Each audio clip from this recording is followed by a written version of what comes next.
الحمدللہ رب العالمین والعاقبۃ للمتقین والصلاۃ والسلام علی اشرف الانبیاء والمرسلین وعلی آلہ وصحبہ اجمعین اما بعد فاعوذ باللہ السمیع العلیم من الشیطان الرجیم بسم اللہ الرحمن الرحیم والتین والزیتون وطور سینین وہذا البلد الامین لقد خلقنا الانسان فی احسن تقویم ثم رددناہ اسفل سافلین الا الذین آمنوا وعملوا الصالحات فلہم اجر غیر ممنون فما یکذبک بعد بالدین الیس اللہ باحکم الحاکمین صدق اللہ العظیم۔ اللہم صلی علی محمد وعلی آل محمد کما صلیت علی ابراہیم وعلی آل ابراہیم انک حمید مجید۔ اللہم بارک علی محمد وعلی آل محمد کما بارکت علی ابراہیم وعلی آل ابراہیم انک حمید مجید۔ رب اشرح لی صدری ویسر لی امری واحلل عقدۃ من لسانی یفقہوا قولی۔ محترم ناظرین کرام، بزرگان دین اور میری عزیز ماؤں بہنوں بھائیوں، السلام علیکم ورحمۃ اللہ وبرکاتہ۔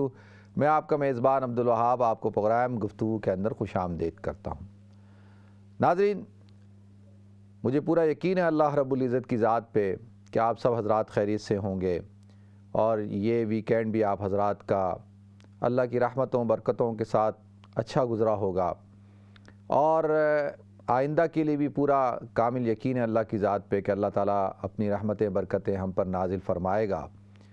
اور ساتھ ساتھ کیونکہ کرونا وائرس کے ایام چل رہے ہیں اور ہر روز خبر آتی ہے کہ کسی نہ کسی شخصیت کا انتقال ہو گیا، تو ہمارے بڑے ہی اچھے دوست ہیں وسیم، ان کی والدہ محترمہ کا انتقال ہو گیا، اور ہمارے ایک اور بڑے اچھے اسلام چینل کے ہمارے ناظرین میں سے شامل ہیں، ان کا انتقال ہو گیا۔ تو لہذا اللہ تعالیٰ ان کی مغفرت فرمائے، اور جو بیمار ہیں اللہ تعالیٰ ان کو صحت عطا فرمائے۔ ناظرین، میں نے آپ حضرات کے سامنے سورہ تین کی تلاوت فرمائی ہے۔ سورہ تین نازل ہوئی ہے ناظرین، اور اس کے اندر اللہ رب العزت نے جو قسمیں کھائی ہیں، سب سے پہلے دو تو پھلوں کی قسمیں کھائیں اور دو شہروں کی قسمیں کھائی ہیں۔ تو دو پھل کون سے ہیں؟ اللہ تعالیٰ قسم کھاتے ہیں والتین کی۔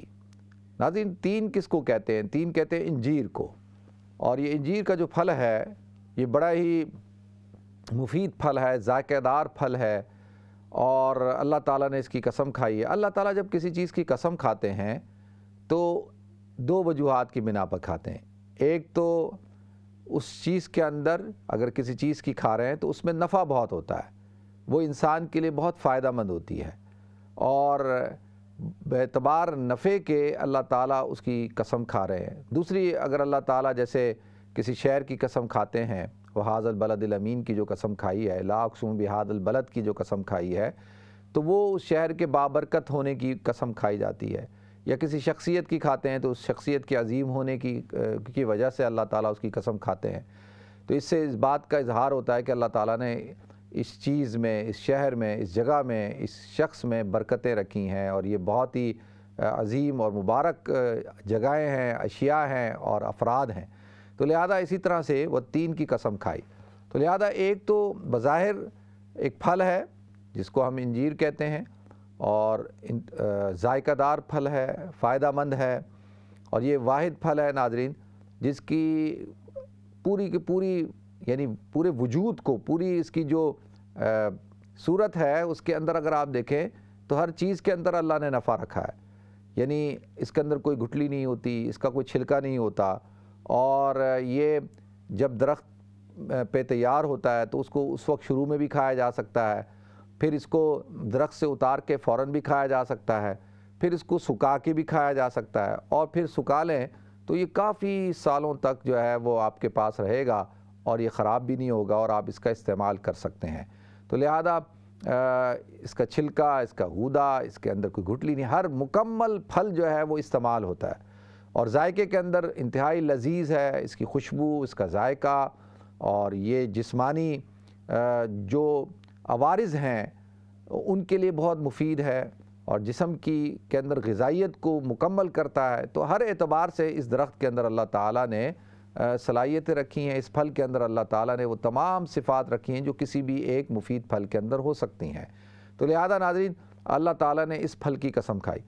والتین، ایک تو یہ بات ہو گئی کہ یہ پھل ہے، ظاہر سی بات ہے اس کا نام اللہ تعالیٰ نے اس کو استعمال کیا ہے۔ دوسرا علماء نے بیان کیا، مفسرین نے، کہ اس سے مراد جو ہے اس سرزمین کی ہے جہاں پر یہ پھل پیدا ہوتا ہے کثرت کے ساتھ، اور وہ ہے سرزمین شام۔ اور سرزمین شام اور بلاد مقدسہ، وہاں کی قسم اللہ تعالیٰ نے کھائی ہے۔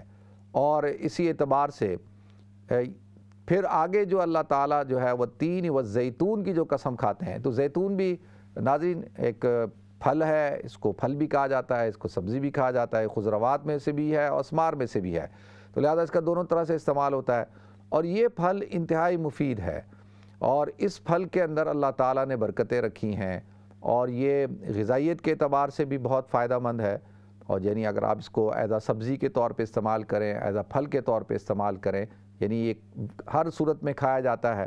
اور اسی طریقے سے اس کے اندر جو روحانی طور پر اس میں جو آئل ہے، اللہ تعالیٰ نے اس کے اندر بھی بڑی غذائیت رکھی ہے، اور یہ جو آئل ہے یہ بھی بڑا مفید ہوتا ہے، اور اس کے اندر بھی اللہ تعالیٰ نے کافی فوائد رکھے ہیں۔ اور یہ بھی پھل ایز پھل اور ایز سبزی اس کو استعمال کیا جاتا ہے، اور پھر اس کے اندر سے تیل نکالا جاتا ہے، اور یہ تیل بھی استعمال کیا جاتا ہے، کھانے کے لیے بھی استعمال کیا جاتا ہے، مساج کے لیے بھی استعمال کیا جاتا ہے، ہر اعتبار سے اس کو استعمال کیا جاتا ہے۔ تو لہذا باعتبار پھل ہونے کے، سبزی ہونے کے، اس کے اندر اللہ تعالیٰ نے کافی فوائد رکھے ہیں، اور یہ تو اس کا ظاہری معنی ہو گیا۔ اور یہاں پہ جو اللہ تعالیٰ نے اس کا تذکرہ کیا ہے، وہ اس سے مراد جو ہے وہ جگہ ہے۔ اور جگہ کون سی ہے ناظرین؟ جگہ یہی جو جہاں پہ مسجد اقصیٰ قائم ہے، اور اسی وجہ سے ایک پہاڑ ہے جس کو ماؤنٹ اولیو کہا جاتا ہے، یعنی جبل زیتون، اور وہاں پہ کثرت کے ساتھ یہ زیتون کے پھل لگتے ہیں، تو اس سے مراد یہ جگہ ہے۔ تو اب وہ تین سے مراد ہو گئی ملک شام اور اس کے ارد گرد کے ایریے، اور اسی طرح سے جو ہے وہ زیتون سے مراد جو ہے وہ بیت المقدس، اور پھر وہ تین و زیتون و طور سینین، اور طور سینا۔ یہ طور سینا جو ہے ناظرین، یہاں پہ اللہ تعالیٰ نے حضرت موسیٰ علیہ السلام کو کیا عطا کی؟ تورات عطا فرمائی تھی، جہاں پہ اللہ تعالیٰ نے ان کو بلایا، کہا اپنے جوتے اتارو، فخلا نعلیک انک بالواد المقدس طویٰ۔ تو یہ مقدس طویٰ جو وادی مقدس ہے، طور سینین، یہاں پہ اللہ تعالیٰ نے حضرت موسیٰ علیہ السلام کو تورات عطا فرمائی، تو اس سے مراد وہ علاقہ ہے، طور سینا کا علاقہ ہے۔ اور اسی طریقے سے پھر وہذا البلد الامین سے مراد جو ہے وہ بیت اللہ ہے، مکۃ المکرمہ۔ تو لہذا ناظرین اس سے مراد اب والتین والزیتون وطور سینین وہذا البلد الامین، اس سے مراد 4 علاقے ہو گئے۔ آپ اگر دیکھیں کہ دریائے فرات کے ارد گرد یہ سارے علاقے ہیں، اور ایک علاقے سے مراد والتین سے مراد جو ہے سرزمین شام۔ اور اب سرزمین شام ناظرین یہ بہت بڑا علاقہ تھا، اور یہ علاقہ جو موجودہ سیریا ہے، شام، دمشقس، جس کا کیپٹل جو ہے وہ دمشق ہے، اور اس کے ساتھ ساتھ یہ جو جارڈن ہے، اور اسی طرح سے جو ہے لبنان، بیروت، اور پھر ارض مقدسہ، اور اسرائیل جو علاقے، جن علاقوں پہ اسرائیل قائم ہو گیا ہے وہ علاقے، اور فلسطین کے علاقے، اور یہ جو سارے علاقے ہیں ان کو آپ کہہ سکتے ہیں بلاد شام۔ اور یہ اب تو مختلف ملک ہو گئے، لیکن یہ اس سے مراد جو ہے وہ خاص طور پہ یہ بلاد شام کے ایریے مراد ہے، اور یہ پھل جو ہے ان علاقوں میں کثرت سے پایا جاتا ہے۔ تو لہذا ان علاقوں میں جو بیت لحم ہے، اور جہاں پہ حضرت عیسیٰ علیہ السلام پیدا ہوئے، تو اس سے مراد یہ مقدس جگہ، اور یہاں پہ حضرت عیسیٰ علیہ السلام کو اللہ تعالیٰ نے جو ہے وہ کتاب عطا فرمائی تھی، انجیل۔ اسی طرح سے وہ 3 ہو گیا وہ زیتون، اور زیتون سے مراد جو ہے وہ یہ ایریا ہے جس کو آپ خاص طور پہ یروشلم، بیت المقدس کا ایریا، جہاں پہ مسجد عمر ہے، اور قبلہ اول ہے، قبۃ الصخرہ ہے، اور جس کو ماؤنٹ اولیو یا جبل زیتون کہا جاتا ہے، یہاں پہ یہ زیتون کثرت کے ساتھ پائے جاتے ہیں۔ اور اس علاقے کے اندر اللہ تعالیٰ نے حضرت داؤد علیہ السلام کو وجود دیا، اور پھر اللہ تعالیٰ نے حضرت داؤد علیہ السلام کو زبور عطا فرمائی، تو لہذا اس سے مراد یہ جگہ ہو گئی۔ اور پھر طور سینا جو ہے، یہ حضرت موسیٰ علیہ السلام کو اللہ تعالیٰ نے تورات عطا فرمائی، وشجرۃ مبارکۃ، جیسے قرآن میں اللہ تعالیٰ نے جو ہے وہ شجرہ وشجرۃ تخرج من طور سینا، تو یہ جو یہ درخت ہے خاص طور پہ ایک اس کا بھی تذکرہ کیا گیا ہے کہ یہ جو زیتون کا جو درخت ہے یہ وہاں بھی پایا جاتا ہے، اور اللہ تعالیٰ نے اس کے بارے میں وہ بھی ارشاد فرمایا. تو اور اس جگہ طور سینا خاص طور پہ وہ مقام جہاں پہ اللہ تعالیٰ نے حضرت موسیٰ علیہ السلام کو کیا کی, تورات عطا فرمائی. اور لہذا وہاد البلد الامین, اس سے مراد جو ہے وہ مکۃ المکرمہ ہے, بلد امین. بلد امین یعنی وہ شہر جو امین ہے, جو حضرت آدم علیہ السلام سے لے کے حضرت ابراہیم علیہ السلام اور حضرت ابراہیم علیہ السلام سے لے کے حضور اکرم صلی اللہ علیہ وسلم تک تمام انبیاء کی امانتوں کو جس نے اپنے اندر سمویا ہوا ہے. اور اللہ تعالیٰ نے جو ہے اس شہر کو منتخب کیا, اول بیت وضع للناس للذی ببکۃ مبارکا وہدی للعالمین, کہ وہ یہ شہر ہے کہ جو مبارک ہے اور جو ہدایت ہے عالمین کے لیے, اور اس کو بکہ کہا جاتا ہے. یہ پہلا شہر ہے جو اللہ تعالیٰ نے اس کو وجود عطا فرمایا اس کائنات پہ.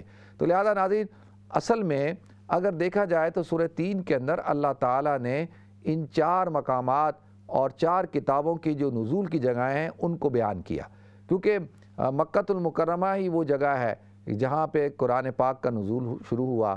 غار حرا پہ پہلی وحی کا نزول ہوا اور 13 سال تک قرآن پاک جو ہے اس کا نزول ہوتا رہا مکۃ المکرمہ میں. تو لہذا یہ اس حوالے سے یہ چاروں جو شہر ہیں, یہ چاروں مقامات مقدس مقامات ہیں. اللہ تعالیٰ نے ان مقامات کو جو ہے وہ برکت عطا فرمائی ہے. اللہ تعالیٰ نے ان چاروں جگہوں کو ایک خصوصی طور پر اللہ تعالیٰ نے ایک فضیلت عطا فرمائی. دیکھیں, جب حضور اکرم صلی اللہ علیہ وسلم آپ نکلے ہیں, معراج کا جو سفر شروع ہوا, تو ناظرین وہ شروع ہوا تھا مکۃ المکرمہ سے, اور مکۃ المکرمہ سے آپ صلی اللہ علیہ وسلم ٹریول کرتے ہوئے کہاں پہنچے؟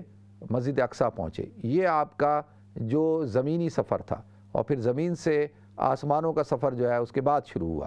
تو اس سفر کے اندر اللہ رب العزت نے آپ کو 4 مقامات پہ آپ کو ٹرانزٹ کروایا. ٹرانزٹ کا مطلب کیا ہے؟ جب حضور اکرم صلی اللہ علیہ وسلم کا سفر شروع ہوا تو سب سے پہلا مقام آپ کو جو ہے وہ ایک جگہ دکھائی گئی جہاں پہ کھجور کے درخت کثرت کے ساتھ, اور وہاں پر جبریل علیہ السلام نے اللہ کے رسول صلی اللہ علیہ وسلم سے عرض کیا کہ یہ وہ شہر ہے کہ جس شہر میں آپ کا قیام ہوگا, آپ آ کر یہاں پر مقیم ہوں گے. یہ اب آپ کا دار الہجرہ ہے, یعنی آپ مکہ سے ہجرت کر کے اب یہاں پہ آئیں گے. دیکھیں, اس سے پہلے حضور اکرم صلی اللہ علیہ وسلم کو اس بات کا علم نہیں تھا کہ آپ ہجرت کر کے کون سے شہر میں جائیں گے. آپ نے پہلے صحابہ کرام کو حبشہ بھیجا, اور پھر اللہ کے رسول صلی اللہ علیہ وسلم خود جو ہے مکہ کے ارد گرد جو علاقے ہیں وہاں پہ آپ نے ٹریول کیا, سفر کیا, تاکہ کسی ایک جگہ پہ آپ اپنا قیام کریں اور وہاں سے تبلیغ کی دعوت کو شروع کریں, کیونکہ مکہ کے اندر تو کافی مسائل کا سامنا کرنا پڑ رہا تھا, اور اب مکہ کے لوگوں نے آپ کو پورا پلان کر لیا تھا قتل کرنے کا بھی. یہ جو طائف کا سفر تھا یہ بھی اسی لیے تھا تاکہ وہاں پہ جا کے آپ اپنا قیام کریں. تو اللہ رب العزت نے مدینہ منورہ کو یہ فضیلت اور یہ شرف عطا کیا کہ وہ حضور اکرم صلی اللہ علیہ وسلم کی دار الہجرہ بنا. تو لہذا اب حضرت جبریل علیہ السلام نے حضور اکرم صلی اللہ علیہ وسلم سے عرض کی کہ آپ یہاں پہ اتریں. آپ وہاں پہ اترے اور آپ نے 2 رکعت نماز پڑھی. تو اس کے بعد یہ پہلا پڑاؤ تھا. پھر اس کے بعد آپ کا سفر شروع ہوا تو آپ کو طور سینا کے اندر جو ہے وہ جہاں پہ حضرت موسیٰ علیہ السلام کو اللہ تعالیٰ نے تورات عطا فرمائی تھی, وہاں پہ آپ نے اتر کے جو ہے 2 رکعت نماز پڑھی. اسی طرح سے بیت اللحم, اور پھر چوتھا اور آخری مقام جو تھا وہ اللہ کے رسول صلی اللہ علیہ وسلم کا مسجد اقصیٰ تھا, اور وہاں پہ آپ اترے. تو لہذا ناظرین, یہ 4 مقامات کا تذکرہ اللہ رب العزت نے اس جگہ پہ کیا ہے, اور یہ چاروں مقامات جو ہے وہ مقدس مقامات ہیں. اور پھر اللہ تعالیٰ ان مقامات کی قسم کھا کر فرماتے ہیں لَقَدْ خَلَقْنَا الْإِنسَانَ فِي أَحْسَنِ تَقْوِيمٍ, کہ ہم نے انسان کو احسن تقویم پہ پیدا کیا ہے, بہترین ایک سانچے کے اندر اس کو پرویا ہے, خوبصورت طریقے سے اللہ تعالیٰ نے انسان کو بنایا ہے. تو لہذا ناظرین, انسان اللہ تعالیٰ کی سب سے افضل اور سب سے اشرف اور سب سے خوبصورت جو ہے وہ مخلوق ہے. تمام کائنات کے اندر تمام چیزوں سے, چاہے وہ زیرو ہوں غیر زیرو ہوں, اور تمام کی تمام جو اللہ تعالیٰ کی کریشن ہے ان میں سب سے بیسٹ کریشن اللہ رب العزت نے کس کو بنایا؟ انسان کو بنایا. اللہ تعالیٰ نے احادیث کے اندر حدیث قدسی ہے, اللہ ارشاد فرماتے ہیں ان اللہ خلق آدم من صورتہ, کہ اللہ تعالیٰ نے حضرت آدم علیہ السلام کو پیدا کیا اپنی صورت کے اندر. اچھا, اب اپنی صورت سے مراد کیا اپنی حضور اللہ کی تو کوئی صورت نہیں ہے، اللہ تو ہر قسم کی صورت سے پاک ہے، تو لہذا یہاں پر اس بات کو بیان کرنا مقصد ہے کہ اللہ تعالیٰ نے انسان کے اندر ایسی صفات رکھی ہیں جو اللہ رب العزت کی صفات کے ساتھ مشترک ہیں۔ مثال کے طور پہ اللہ تعالیٰ نے انسان کے اندر رحم کے جذبے کو رکھا، اللہ بھی رحیم ہے، محبت کے جذبے کو رکھا، اللہ بھی محبت کرنے والا ہے، سخاوت کو رکھا، دینے کا جذبہ رکھا، اللہ بھی دینے والا ہے، اسی طرح سے غصہ رکھا تو اللہ کے اندر بھی قہاریت پائی جاتی ہے، درگزر کرنے والا بنایا تو اللہ کے اندر بھی غفاریت پائی جاتی ہے۔ تو بہت ساری صفات اللہ تعالیٰ نے انسان کے اندر رکھ دی، تو اسی لیے روحانی طور پر بھی اگر دیکھا جائے اور اسی طریقے سے جسمانی طور پر بھی اگر انسان کو دیکھا جائے تو انسان جو ہے وہ best of the best creation ہے، مخلوق ہے اللہ رب العزت کی۔ تو لہذا ایک واقعہ لکھا ہے امام قرطبی رحمۃ اللہ علیہ نے کہ جو خلیفہ منصور ہے اس کے دور کے اندر اس کا ایک وزیر تھا اور اس کا نام تھا عیسیٰ بن موسیٰ ہاشمی۔ اس نے جو ہے وہ ایک رات وہ اپنی وائف کے ساتھ، اپنی اہلیہ کے ساتھ بیٹھا تھا اپنے محل میں، اور چاندنی رات تھی اور چاند بہت خوبصورت جو ہے وہ چاند لگ رہا تھا، 14ویں رات کا چاند۔ تو اس نے فرط محبت میں، فرط عشق میں اپنی بیوی سے کہا کہ تو اس چاند سے بھی زیادہ حسین ہے، یعنی تیرا حسن اس چاند سے بھی زیادہ ہے۔ اور تو اب یہ بات کہہ دی اگر تو حسین نہ ہو چاند سے زیادہ تو تجھے جو ہے وہ 3 طلاقیں۔ اب جیسے اس نے یہ کہا تو اس کی بیوی جو ہے وہ اٹھ کے اندر چلی گئی۔ اور کیا ہوا؟ اس نے کہا جی آپ نے تو مجھے یہ کہا ہے کہ میں چاند سے زیادہ خوبصورت ہوں، لیکن چاند تو زیادہ خوبصورت ہے، تو میں تو اس سے زیادہ خوبصورت نہیں ہوں، تو لہذا آپ نے کہا تجھے 3 طلاق تو مجھے تو 3 طلاقیں ہو گئی۔ تو یہ بڑے پریشان ہوئے۔ صبح جب گئے اس کے دربار میں، ابو جعفر منصور کے دربار میں، اور جا کر اس کو یہ پورا واقعہ بیان کیا تو اس نے کہا بھئی سارے علماء کرام کو جمع کیا اور سب علماء سے پوچھا کہ بھئی بتاؤ اس کا کیا مسئلہ ہے کہ اس کو طلاق ہو گئی، اس کی بیوی کو یہ نہیں ہوئی؟ تو سب نے کہا جی بھئی بالکل ہو گئی طلاق، کیونکہ یہ تو کہا، اس نے اپنی بیوی کو کہا کہ اگر تو چاند سے زیادہ خوبصورت ہے، اگر تو اس سے زیادہ خوبصورت نہ ہو تو تجھے 3 طلاق، تو لہذا چاند تو اس کی بیوی سے زیادہ خوبصورت ہے، تو لہذا اب طلاق ہو گئی۔ تو وہیں پہ امام اعظم ابو حنیفہ رحمۃ اللہ علیہ کے ایک شاگرد بیٹھے تھے، تو انہوں نے کہا نہیں طلاق نہیں ہوئی ہے۔ انہوں نے کہا کیوں بھائی طلاق کیوں نہیں؟ کہا اس لیے کہ سورہ 3 میں اللہ رب العزت نے ارشاد فرمایا لَقَدْ خَلَقْنَا الْإِنسَانَ فِي أَحْسَنِ تَقْوِيمٍ، کہ ہم نے انسان کو بڑا خوبصورت بنایا ہے، حسین سانچے کے اندر ڈھالا ہے۔ تو یہاں پہ لَقَدْ خَلَقْنَا الْإِنسَانَ فِي أَحْسَنِ تَقْوِيمٍ میں تو یہ بات آ گئی کہ اللہ تعالیٰ نے انسان کو تمام کی تمام جو اللہ تعالیٰ کی مخلوق ہے، جیسے میں نے عرض کیا کہ ذی روح ہو غیر ذی روح ہو، ان سب میں سب سے خوبصورت اللہ تعالیٰ نے انسان کو بنایا ہے، تو لہذا اس کی بیوی چاند سے زیادہ خوبصورت ہے، تو لہذا طلاق نہیں ہوئی۔ تو لہذا ناظرین عرض یہ کرنا ہے کہ اللہ تعالیٰ یہاں پہ فرما رہے ہیں لَقَدْ خَلَقْنَا الْإِنسَانَ فِي أَحْسَنِ تَقْوِيمٍ، کہ ہم نے انسان کو احسن تقویم پہ پیدا کیا۔ کیا کہ انسان پیدا ہوتا ہے چھوٹا سا کمزور ہوتا ہے، پھر آہستہ آہستہ آہستہ بچہ ہوتا ہے، پھر نوجوان ہوتا ہے، اب یہ اس کا حسن ہے، اس کا جمال ہے اور اس کی طاقت ہے، بڑھتے بڑھتے بڑھتے وہ ایک بھرپور جوان ہو جاتا ہے، اور پھر اس کے ساتھ ساتھ جو ہے وہ پھر 40 سال کا ہوتا ہے، 50 سال کا ہوتا ہے، پھر 60 سال کا ہو کے پھر اب وہ بڑھاپے کی طرف اس کا ڈھلان ہوتا ہے، پھر آہستہ آہستہ جو ہے وہ بوڑھا ہونا شروع ہو جاتا ہے۔ ثم رددناہ اسفل سافلین، تو اس کا مطلب یہ ہے کہ ہم نے اس کو بالکل جو گہرائی ہے اسفل سافلین کے اندر گرا دیا ہے، اتار دیا ہے۔ تو مطلب کیا؟ مطلب یہ ہے کہ انسان پھر بڑھاپے میں بالکل جو ہے اگر ظاہری جسم کے اعتبار سے دیکھا جائے اور ظاہری حسن صورت کے اعتبار سے دیکھا جائے تو انسان بالکل اس کا حسن بھی ختم ہو جاتا ہے، اس کی صورت بھی ختم ہو جاتی ہے، اس کے اعضاء بھی جو ہے کمزور ہو کے ختم ہو جاتے ہیں، اور بالکل وہ اب بوڑھا ہو جاتا ہے، کمزور ہو جاتا ہے، چلنے پھرنے سے قاصر ہو جاتا ہے، بالکل بستر پہ ختم، بالکل گر جاتا ہے۔ تو اب یہ کیا ہے؟ دیکھیں اللہ تعالیٰ نے ارشاد فرمایا کہ یہ انسان کی حقیقت ہے، اور وہ لیکن پھر ایک تو یہ ظاہری اعتبار ہو گیا کہ ظاہری اعتبار سے اب یہ بڑھاپے میں انسان کسی کام کا نہیں رہتا، یعنی اس کو ریٹائرڈ کر دیا جاتا ہے اور وہ گھر میں پڑا ہوا ہے، سب کے لیے بوجھ بن چکا ہے، اور اس کا وجود جو ہے وہ سب کے لیے ایک باعث زحمت بن چکا ہے، اور وہ ہر وقت کہیں بستر پہ چرپائی پہ پڑا ہوا ہے، وہ خود سے اٹھ نہیں سکتا، بیت الخلاء نہیں جا سکتا، اسی طریقے سے جو ہے وہ اپنا کھانا نہیں کھا سکتا۔ اس کی حالت یہ ہوتی ہے کہ وہ ہر چیز میں ایک محتاج ہوتا ہے۔ اس لیے آپ دیکھیں جب گاؤں دیہاتوں کے اندر اب تو ماشاءاللہ کیریئرز ہیں اور اس قسم کی جو ہے وہ سارے انتظامات موجود ہیں کہ انسان اپنی قضا حاجت اس کی کروائی جا سکتی ہے، لیکن پہلے گاؤں دیہاتوں کے اندر وہ چرپائی کو جو ہے نیچے سے کاٹ دیا جاتا تھا۔ اب وہ بوڑھا بیچارہ پڑا ہوا چرپائی اٹھاتے تھے اور گھر سے باہر لے جا کے رکھ دیتے تھے۔ اب سارا دن وہ باہر پڑا ہے، دن کا وقت گزارتا تھا اور وہیں پہ وہ فارغ ہوتا تھا، اور غلاظت کے اندر وہ بیچارہ جو ہے اسی وقت ہوتا تھا، وہ پھر اس کو اٹھا کے لا کر رات کو پھر کمرے میں ڈال دیا جاتا، صبح پھر ڈال دیا جاتا، اٹھا کے باہر رکھ دیا جاتا تھا۔ تو یہ انسان کی حالت ہے۔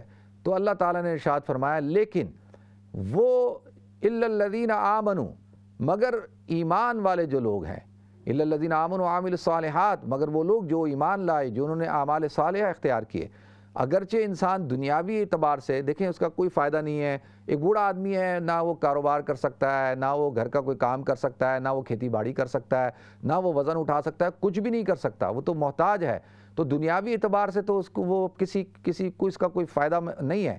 اگرچہ اللہ تعالیٰ نے دوسری مخلوق کے اندر ہر صورت کے اندر فائدہ رکھا ہوتا ہے۔ جانور جو ہے وہ بڑھاپے میں ہوتے ہیں، بیمار ہو جائیں تو ان کو ذبح کر دیا جاتا ہے، اور ذبح کر کے ان کے گوشت کو استعمال کر لیا جاتا ہے، اور ان کی کھال کو استعمال کر لیا جاتا ہے، ان کی ہڈیوں کو استعمال کر لیا جاتا ہے۔ لیکن انسان تو زندہ جب بالکل بیمار ہے تو زندہ لاش ہے، انتقال کر جاتا ہے تو انتقال کرنے کے بعد بھی اس کے ظاہری جسم سے کوئی فائدہ تو نہیں اٹھایا جا سکتا۔